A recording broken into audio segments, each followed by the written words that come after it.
Le bulletin sur Fraternité FM. À la une de l'actualité au Bénin, après des scrutins qui se sont déroulés dans une ambiance calme, les électeurs attendent avec impatience les résultats. Selon le président de la Sénat, les grandes tendances et les résultats provisoires seront connus le 13 et le 14 janvier. Au détour d'une émission spéciale animée sur la chaîne de télévision nationale, le président de la Sénat a également dressé le bilan du déroulement des votes. Il sera dans ce bulletin d'information.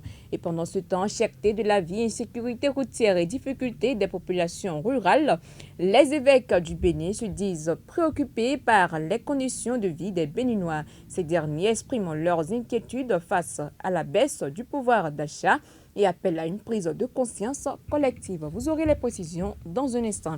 À suivre également d'autres informations au plan national, l'actualité africaine et sportive. Fidèles téléspectateurs, bonjour, bienvenue dans ce bulletin de l'information. Les Béninois étaient aux urnes ce dimanche dans le cadre des élections couplées législatives communales du 2026. Un double scrutin qui s'est déroulé dans un climat apaisé sans incident majeur. Dans les 17 350 postes de vote, les Béninois sont sortis pour accomplir leur devoir civique. Les observateurs internationaux saluent le déroulement du scrutin du 11 janvier 2026. C'est le cas du chef de la mission des observateurs internationaux de l'organisation Arche de la Paix internationale après avoir sillonné plusieurs centres de vote sur l'ensemble du territoire national. Depuis l'ouverture du scrutin, Bio Mounirou Bédari, puisque c'est de lui qu'il s'agit, a dressé un premier bilan du terrain reçu ce lundi dans le grand direct de l'information. Il s'est voulu rassurant sur le déroulement des opérations électorales, évoquant un climat globalement calme et une organisation satisfaisante dans les centres de vote visités. Bio Bédari. Du point de vue global, nous avons une note de satisfaction du déroulement du scrutin. Et cela à l'actif donc du gouvernement béninois qui a assuré la bonne organisation de ce scrutin et au peuple béninois qui a une fois montré la maturité de sa démocratie parce qu'elle est sortie massivement pour voter. À côté de ça, c'est vrai, rien n'est toujours parfait. Il y a des choses à corriger. Notamment, nous avons constaté par endroits des retards de sortie de matériel. Mais du point de vue global, cela n'a pas empiété sur l'organisation. C'est par endroit et c'est des légers retards. Et notre satisfaction parce que d'abord, le peuple a répondu à cet appel et nous n'avons pas enregistré d'incidents sur le terrain et donc tout le monde est sorti sereinement pour voter, exprimer son droit de vote et repart chez lui et à tout de rôle. Les forces de sécurité aussi n'ont pas eu à gérer des situations de violence, d'affrontement, non. Donc voilà pourquoi nous sommes satisfaits, alors que avant la tenue qui donnait un peu les soupçons d'une inquiétude, donc mais à l'arrivée tout s'est bien passé. D'accord. Hier jusqu'à l'acheminement des matériels par exemple dans les arrondissements, nous avons suivi de près.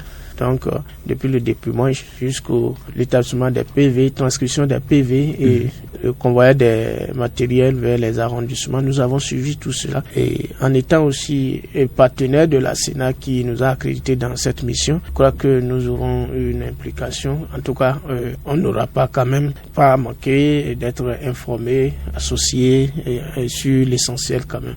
Mon message, d'abord, c'est à l'endroit du gouvernement. Et une fois qu'il a su assurer la bonne organisation et la tenue à bonne date de ce scrutin. Ensuite, aux acteurs politiques, les candidats surtout, qui sont sortis exprimer leurs droits. Et le peuple béninois qui a répondu présent dans les bureaux de vote, malgré les couacs. Donc, le peuple béninois tout entier a salué. Il a prouvé la maturité de notre démocratie béninoise. Le président de la Sénat salue lui aussi le bon déroulement du scrutin sur toute l'étendue du territoire national. Sakalafia déplore cependant quelques ratés, notamment les retards observés dans l'ouverture de certains postes de vote. Il a été reçu sur l'émission spéciale La Nuit électorale de Béné Web et de Béné TV ce dimanche nuit. nous avons double scrutin, les législatives et les communales. Donc en principe, cette phase de compilation des résultats, de remplissage de tous les formulaires, de tous les documents, ça va prendre un peu plus de temps. La loi dit que c'est après l'arrivée de la dernière cantine qu'on peut, même si on les a par d'autres moyens, on a les résultats par d'autres moyens électroniques, mais c'est quand la dernière cantine arrive ici qu'on la dépouille que nous permettre de dire les résultats. Et ensuite, la loi donne 48 heures au coordonnateur d'arrondissement pour amener. Donc, le scrutin est fini 11, donc ils ont toute la journée du 12, toute la journée du 13. Donc, si un coordonnateur d'arrondissement est là, donc c'est au plus tôt le 14 que nous pouvons commencer à donner les résultats. Mais s'ils ont été diligents et qu'on a la chance qu'il n'y a pas d'autres problèmes, donc peut-être dans la journée du 14, on peut commencer à donner les résultats. Les tendances, le 13, dans la matinée, on peut avoir déjà les tendances, mais on ne peut rien dire au hasard. Ça doit être précis, concis et net. Donc on va attendre, disons, vers le 14 comme ça. On peut proclamer d'abord notre satisfaction par le fait que tous les bureaux de vote au Bénin, les 17 350 bureaux ont ouvert à des heures différentes, ce qu'on peut regretter. Ce qu'on peut apprécier, il n'y a pas eu de violence. Tout s'est passé normalement dans la paix et dans la transparence. Donc, ce qu'on peut regretter, c'est surtout dans le littoral où on a accusé un grand retard. Les bureaux de vote ont ouvert à partir de 8h30, d'autres à partir de jusqu'à 9h. D'ailleurs, nous nous excusons profondément pour cette déconvenue concernant les électeurs de la ville de Cotonou. On a été trop rassurés par le fait que tout se passe à Cotonou. La seconde erreur, il y a l'habileté de nos agents à répartir rapidement le matériel. Ensuite, vous avez eu quelques petits retards liés à la diligence de nos fournisseurs, ce qui doit amener un certain nombre de matériel, des imprimeurs qui étaient un peu en retard. D'habitude, dans nos pratiques, on s'occupe d'abord des zones les plus éloignées et on finit par Cotonou. Donc cette fois-là, on a été pris par le temps. Moi, je pense que la prochaine fois, on avisera, on fera bien mieux. Cherté de la vie, insécurité routière, difficulté des populations rurales face aux réalités qui rendent le quotidien de plus en plus difficile. Pour de nombreux Béninois, les évêques du Bénin lèvent la voix. Ils se disent profondément touchés et préoccupés par les conditions de vie des populations et appellent à une prise de conscience collective. Ils expriment leurs inquiétudes face à la baisse du pouvoir d'achat qui affecte de nombreux ménages. Monseigneur Aristide Gonzalo, évêque de Porto-Novo et porte-parole de la conférence épiscopale du Bénin. Au plan social, les évêques du Bénin sont profondément touchés et préoccupés par les conditions de vie difficiles que continuent de traverser de nombreux hommes et femmes éprouvés au quotidien par la baisse du pouvoir d'achat. Ils portent une attention particulière à la situation des populations rurales confrontées à la rareté des pluies dans certaines régions ainsi qu'aux difficultés d'écoulement des produits vivriers en dépit des efforts courageux souvent héroïques déployés par les paysans. Sensibles à la souffrance de ces familles et solidaires de leurs épreuves, les évêques expriment leur profonde compassion et élèvent leurs prières vers le Seigneur dans l'espérance de jours meilleurs, car l'espérance ne déçoit pas. Romains 5, verset 5. Ils appellent tous les citoyens à une solidarité manifeste et à des initiatives concrètes afin que chacun puisse vivre dans la dignité voulue par Dieu.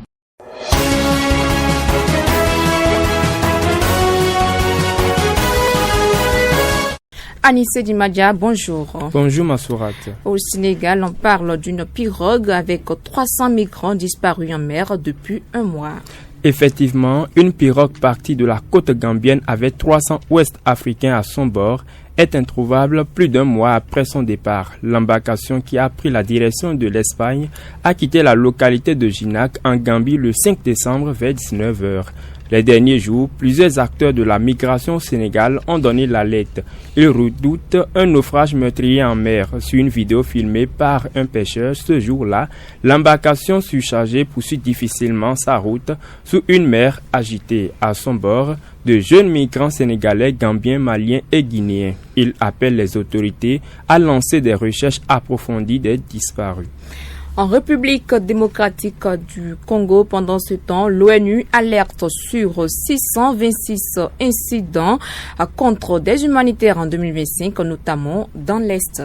Les attaques contre les humanitaires sont en hausse, alerte l'Organisation des Nations Unies. OCHA, le Bureau de coordination des affaires humanitaires, dresse un nouveau bilan. 626 incidents ont affecté les acteurs humanitaires en 2025 à l'échelle nationale. Parmi les 48 incidents recensés en décembre 2025, dans l'est de la RDC, la moitié s'est déroulée au sud Kivu selon OCHA, le Bureau de coordination des affaires humanitaires des Nations Unies. Cela représente 10 cas de plus par rapport à novembre, ajoute l'Organisation pour l'ONU. Cette hausse traduit une nouvelle dégradation des conditions de travail des agents humanitaires, surtout au sud Kivu en fin d'année, dans un contexte d'affrontement et d'une forte insécurité. Merci à vous, Anissé Dimadia, pour toutes ces précisions relatives à l'actualité hors des frontières béninoises.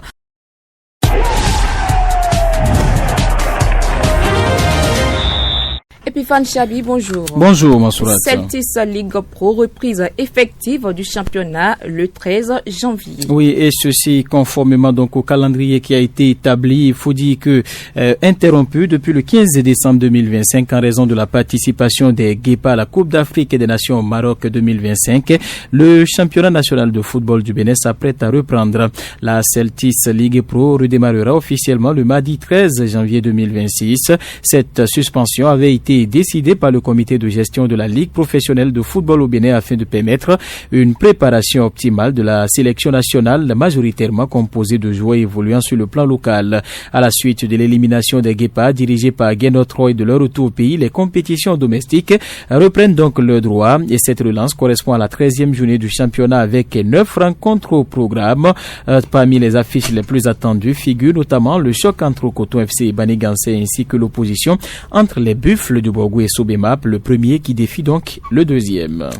Bundesliga, la promenade de Bayern face à Wolfsburg. Oui, il faut dire que pour son premier match en 2026, le Bayern a repris ses bonnes habitudes de la fin de l'année 2025 en corrigeant Wolfsburg 8-1 ce dimanche en clôture de la 16e journée de la Bundesliga. Un succès qui les permet donc de s'envoler en tête. Les hommes de Vincent Kompany réalisent une phase aller quasiment parfaite avec 14 points pour 2 matchs nuls concédés à Berlin contre l'Union et contre Mayence, à chaque fois 2 buts partout. Avec 44 points, il compte désormais 11 points d'avance sur le Borussia Dortmund, tenu en échec le vendredi sur la pelouse de l'Eintracht Francfort. Derrière Dortmund, Leipzig, Leverkusen et puis Stuttgart sont à égalité à 29 points, mais Leipzig a joué un match à moins après donc le report de sa rencontre face à Saint-Pauli le samedi dernier. En cas de victoire le mercredi à 20h30 à Cologne, ils égaleront la meilleure phase allée de l'histoire de la Bundesliga. Lors de la saison 2013-2014, les Munichois avaient pris 47 points pour le premier exercice de Pep Guardiola en Bavière. Voilà qui vient mettre un terme à ce bulletin de l'information. Le tout premier pour le compte de cette semaine. Merci de l'avoir suivi. À très bientôt.